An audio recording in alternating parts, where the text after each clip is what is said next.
Բարև ձեզ։ Այսօր խոսելու ենք կրթական խնդիրների մասին։ Զրուցելու ենք կրթության ոլորտի փորձագետ Սերոբ Խաչատրյանի հետ, շնորհակալություն հրավերը ընդունելու համար։ Շնորհակալ։ Ինչ եք կարծում, Հայաստանը այսօր շարունակում է մնալ կրթություն դիպլոմի համար թակարդի մեջ։ Ցավոք այո, մենք ունենք շատ վատ վիճակագրություն, շրջանավարտների որակով Հայաստանը աշխարհում զբաղեցնում է 129-րդ տեղը։ Դա շատ վատ տեղ է, որովհետև իրականում, եթե դու ինչ-որ մի ցուցանիշով աշխարհի լավագույն 70 երկրների մեջ չկաս, ուրեմն վատ է վիճակը, իսկ շրջանավարտների որակով մենք 129-րդ տեղն ենք, դա նշանակում է, որ շատ աֆրիկյան երկրներից մենք հետ ենք։ Եվ այստեղ ինձ շատ մտահոգում է այն, որ մեր կրթության համակարգում կեղծիքը, խաբեությունը շատ են։ Մենք բոլորս փորձում ենք իրար խաբել, հա, կեղծել եւ թվանշանների առումով եւ աշխատանքի առումով, հա, մարդը, ասենք, ուրիշի աշխատանքը փորձում է ներկայացնել որպես իր աշխատանք։ Շատ թերությունների վրա աչք ենք փակում, բոլորը այդպես հեշտությամբ ավարտում են, այսինքն այս խնդիրները շարունակում են մնալ։ Եթե համառոտ գնահատեք այսօրվա կրթական համակարգը,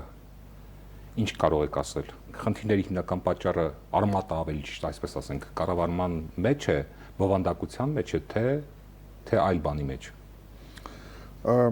Ամեն տեղ խնդիր կա, բայց ես համաձայն եմ այն մասնագետների հետ, որոնք ասում են, որ ցանկացած երկրի խնդիր պայմանավորված է մարդկային ռեսուրսների կառավարումով։ Այսինքն երկրները շատ դեպքերում իրարից տարբերվում են նրանով, թե ինչպես են իրենց մարդկային տաղանդը կառավարում։ Հիմա Հայաստանում մարդկային տաղանդի կառավարումը բավական վատ վիճակում է։ Այսինքն մենք փորձում ենք, այսպես ասած, առաջ մղել այն մարդկանց, որոնք մեզ հավատարիմ են, որոնք մեզ մտերիմ են, այսինքն փորձում ենք ստեղծենք, այսպես ասած, ապահովության շրջանակներ, հա, մենք մերոնցով լինենք, ինչպես ժողովուրդն է ասում, իսկ դա հաճախ ազդում է որակի վրա, պրոֆեսիոնալիզմի, մարդիկ մտածում են, որ շատ ավելի կարևոր է ղեկավարի հետ լավ հարաբերությունը, քան մասնագիտական որակները։ Եվ այսօր շատ տեղերում մենք ունենք խնդիրներ, երբ որ պրոֆեսիոնալ մարդիկ լուրջ խնդիրներ ունեն, որովհետև գնահատվում է ոչ թե պրոֆեսիոնալիզմը, այլ մարդկային հարաբերությունները։ Մեր նման երկրներում դա շատ մեծ խնդիր է եւ դա զարգացման խոչընդոտ է։ Ու մարդիկ արդյունքում ոչ թե մտածում են իրենց պրոֆեսիոնալ որակները բարելավելու մասին, այլ այսպես, ինչպես ասում են, փափուկ հմտությունների ուղղությամբ են շատ աշխատում։ Ընդհանուր առմամբ գնահատեցիք բուհական համակարգի կրթական որակը, իսկ դպրոցներում վիճակը ինչպիսին է։ Գիտեք, եթե այդպես փորձենք համեմատել դպրոց-բուհ, մի փոքր դպրոցը համեմատաբար ավելի լավ վիճակում է, որովհետև ինչ-ինչ, բայց Խորհրդային Միությունից որոշակի ինչ-որ բան մենք ստացել էինք, օրինակ գրագիտության բարձր մակարդակ կար դպրոցների հետ կապված, հաճախումների, կարգապահության եւ շատ ցուցանիշներով Հայաստանը անգամ 90-ական թվականներին ավելի ուշ աշխարհում եղել է բարձր դիրքերում։ Նա կար մարդկային զարգացման ցուցիչ, որը նաև չափում էր կրթական պարամետրերով, մենք բավական ժամանակ այդպես 30-40-րդ տեղերում էինք, հիմա հետ ենք ընկել ավելի 60-րդ տեղերում ենք։ Ինչու, ինչն է պատճառը։ Գիտեք, մի տեսակ կարգապահական պահանջները նվազում են, դպրոցները չեն հասկանում ինչպես է պետք աշխատել, այսինքն եթե շատ են կարևորում խստությունը, դիսցիպլինան,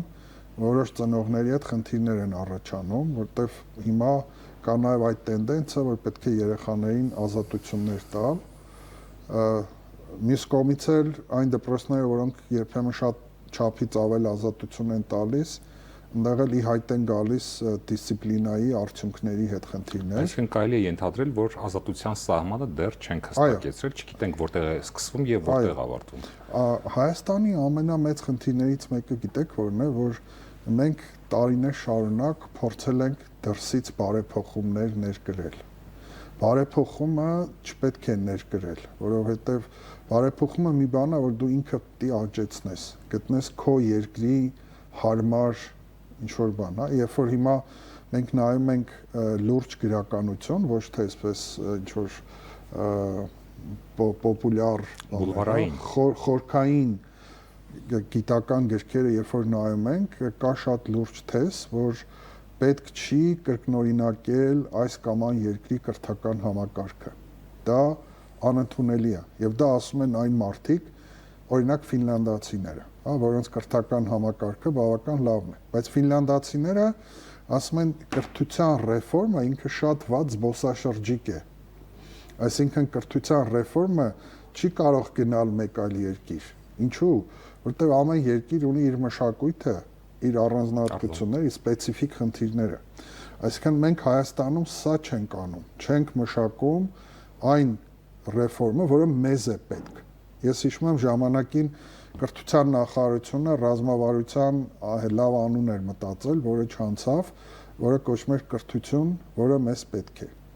Մենք ցավոք սրտի չենք ստեղծում այն կրթությունը, որը մեզ է պետք։ Մենք հաճախ ներդնում ենք այն կրթությունը, որի համար ֆինանսավորում ենք գտնում,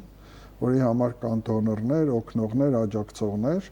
բայց երբեմն պարզվում է, որ մեզ դա պետք չի, մեզ ուրիշ բան է պետք։ Այդ դա չենք կարողանում գտնել, իսկ դա գտնելու համար մեկ մարդը, երկու մարդը քիչ է, դա պետք է ինստիտուցիոնալ նախաձեռնություն։ Համակարգային։ Այո։ Դուք պարբերաբար դժգոհում եք դասագրքերից։ Հիմնական խնդիրները որոնք են։ Բովանդակային խնդիրներ են դրանք, թե այն փորձագիտական շրջանակը, որ կազմել է այդ գրականությունը, այդ դասագիրքը, միգուցե մասնագիտորեն չեն համապատասխանում այդ որակին, այդ չափանիշներին։ Տեսեք, Հայաստանում 2007 թվականից սկսած այդպես նոր դասագրքերի տպագրություն սկսվեց, որը շարունակվում էր մինչև վերջերս 2023 թվականը, այսինքն դրանք վերահրատարակվում էին մանր փոփոխություններով, բայց այդ տարիների ընթացքում բավական փորձ կար կուտակված եւ կային մարդիկ, որոնք այդ ինստիտուցիոնալ գիտելիքը ունեին դասագրքերի հետ կապված, բայց մի տեսակ այդ ամեն ինչը անտեսվեց, գցվեց մի կողմ եւ անցկացվեց մի մրցույթ, որը ուներ բազմաթիվ խնդիրներ։ Օրինակ, ասենք դասագիր գրելու համար մարդուն տալիս են 3 ամիս, 6 ամիս։ Սա ուղղակի ծիծաղելի է, որովհետև նախկինում էլ այդպիսի որոշ փորձեր եղել էին, եւ մենք գիտեինք, որ հնարավոր չի 6 ամսում, 8 ամսում նորմալ դասագիր գրել։ Եվ հիմա, երբ որ դուք տեսնում եք այս կամ այն դասագրքում սխալներ կան, վրիպակներ կան, ինչ որ մի կարևոր բան բաց է թողնված, Հայաստանի դրոշն է այրվում դասագրքի շապիկին, չէ՞, այս խնդիրները ինչպես են առաջանում։ Շտապողականությունից մարդիկ ոտքի վրա գիրք են գրում, սրբագրիչը խմբագիրը չի հասցնում մի քանի անգամ կարդալ եւ ունենում ենք այս վիճակ։ Այսինքն առաջին սխալը, որ թույլ տվեցինք, ժամանակը կարճ էր։ Դասագիր գրելու համար առնվազն 1-1.5 տարի պետք է, առնվազն եմ ասում, որտեղ ինքը բավական լուրջ աշխատանք է։ Դասագիրքը ոչ միայն պետք է գրել, այլ ինքը պետք է անցնի, այսպես ասած, փորձություններ, փորձարկումներ, երեխաները պետք է ինչ-որ բաներ անեն, տեսնեն աշխատում է թե չէ, չարվեց սա։ Երկրորդը, դասագրքերը գրվեցին ըստ դասարանների, ոչ թե ըստ դասարանների խմբի, օրինակ նախկինում մենք ունեինք այսպես,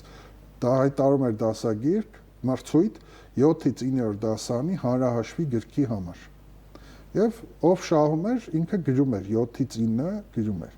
Այս անգամ ըստ դասարանների էր, այսինքն 7-րդ դասարան առանձին, 8 առանձին, 9 առանձին, եւ գիտեք ինչ ստացվեց։ Ստացվեց, որ օրինակ 5-րդ դասարանում ենթադրենք շահում է X հեղինակը, միայն իր գիրքն է, դպրոցը այլ ընտրություն չունի։ 6-րդ դասարանում շահում է այդ նույն X հեղինակը եւ Y-ը, այսինքն երկրորդ գիրք է գալիս։ Հիմա ովքեր որ ընտրում են այս մյուս Y դասագիրքը, բարձում է 7-ում էլ մի հատ գիրք կա։ Հիմա իրանք էլի Y-ից պիտի գան այն 5 գրքին, այսինքն հասկանում եք, տարբեր ոճերի դասագրքերով են անցնում։ Նույն առարկայից բարձ ամեն դասագիրք, ամեն հրատարակչություն ունի իր ոճը, մոտեցումը։ Հիմա նույն ասենք ես եւ իմ հայրենիքը, չէ, աշխարհը եւ իմ հայրենիքը այդ առարկաների դեպքում երկու դասագիր կա եւ ոճականորեն եւ ամեն ինչով շատ տարբեր են։ Բայց այնպես է ստացվել, որ այդ գրքերից մեկը կա միայն 5-ում, մյուսը կա 5-ում եւ 6-ում։ Այսինքն դու 5-ում անցնում ես մի գրքով, 6-ում լրիվ շուռ է գալիս, այլ մոտեցմամբ դասագիրք է մտնում դպրոց։ Սա օրինակ նախկինում այս փորձը կար, որ այդ ձևով չի կարելի անել, բայց ցավոք սրտի արվեց, այսինքն արեցինք մի բան, որ նախկինում լավ էին կարել։ Եվ հիմա հուսով եմ հաջորդ փուլում այս սխալը կշտկվի։ Եվ իհարկե բավական նվազեցվեց վճարները, հոնորարները հեղինակների, եւ պատահական չէ, որ օրինակ ֆրանսերենից մենք գրեթե դասագիր չունենք նոր։ 5-ից 11-րդ դասարանով ֆրանսերենի դասագիր չկա։ Ինչու չկա։ Որտեղ ֆրանսերենի տպաքանակը փոքր է, քիչ դպրոցներ են անցնում, եւ այդ դասագրքի հոնորարը շատ փոքր է։ Եվ մարդիկ չեն ուզում այդ գումարով գրել ֆրանսերենի դասագիր։ Հիմա սա էլ պետք է հաշվի առնենք, չէ՞, մենք գուցե պետք է ասենք, քանի որ ֆրանսերենի գերմաներենի տպաքանակը քիչ է, այստեղ գուցե հոնորարը կամ այդ դրամաշնորհը, որ տրվում է հեղինակին, գուցե պետք է լիներ ոչ թե 6 միլիոն դրամ, այլ օրինակ 10 միլիոն դրամ։ Բայց սա էլ չարվեց եւ ըստ էության մենք այսօր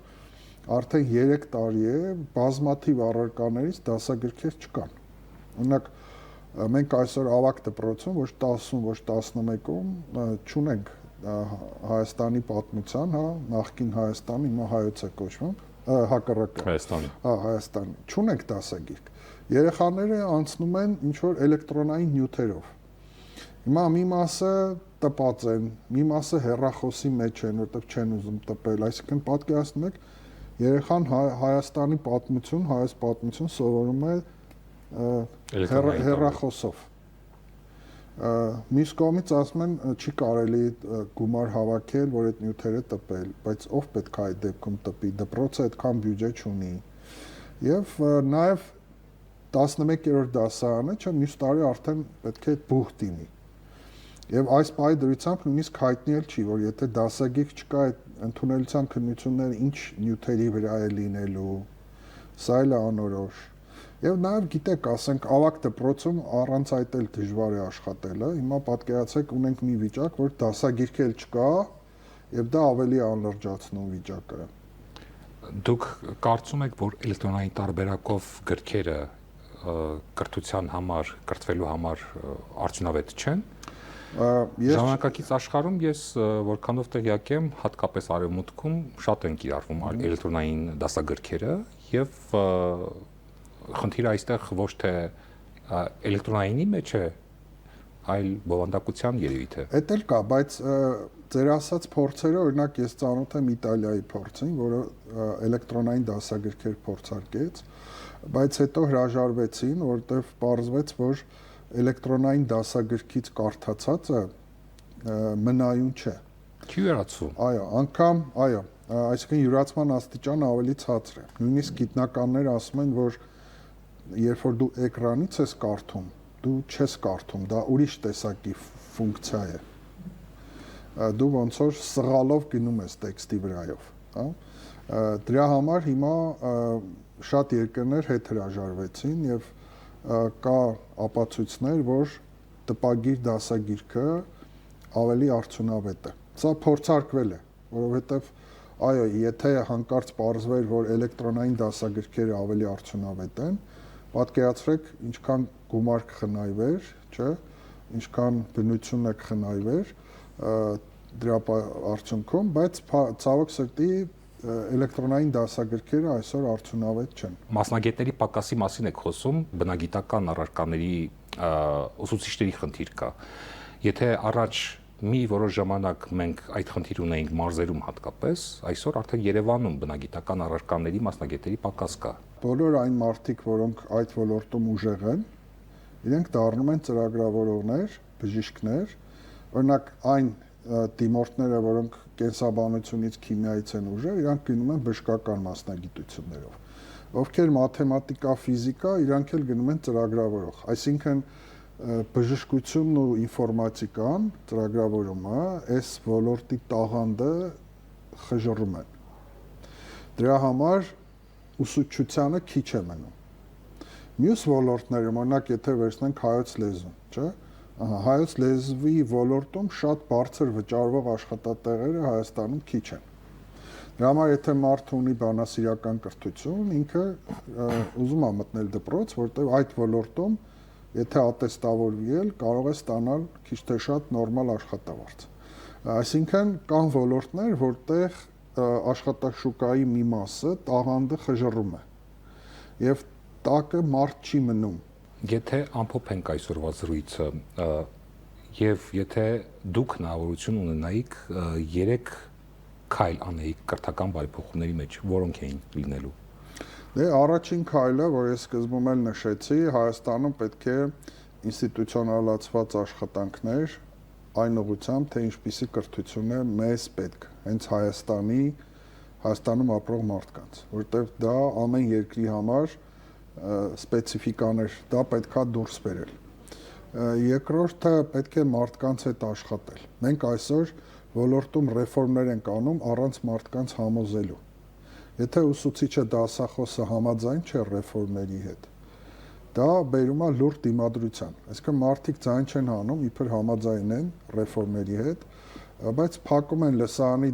դասարանի դուռը եւ ներսում անում են այն ինչը որ ճիշտ են համարում։ Կրթությունը մի ոլորտ է, որտեղ մարդկանց հետ պետք է ամենօրյա, ամենժամյա աշխատանք անել։ Եվ երրորդ քայլը որը կլիներ։ Երրորդ քայլը ինձ թվում է ամենակարևորը, մենք պետքա փորձենք հասկանալ, թե ինչ է տեղի ունենում երեխաների հետ։ Ինչպես է այս ժամանակը, որը մենք հիմա ապրում ենք, ազդում երեխաների վրա, որովհետև կրթությունը, այսպես ասած, պետք է լինի ժամանակակից երեխաների չափսով։ Ինչպես են մտածում, ինչա տեղի ունենում, այդ ամեն ինչը պետք է հաշվի առնենք եւ նոր դասագիր գրենք, որտեղ դասագիր գրելը դա անհատական ստեղծագործություն չի։ Դա երեխայի համար գործիք է։ Շնորհակալություն մեր հարցերին պատասխանելու համար։ Մենք խոսում էինք կրթական խնդիրների մասին, զրուցում էինք կրթության ոլորտի փորձագետ Սերոբ Խաչատրյանի հետ։ Ցտեսություն։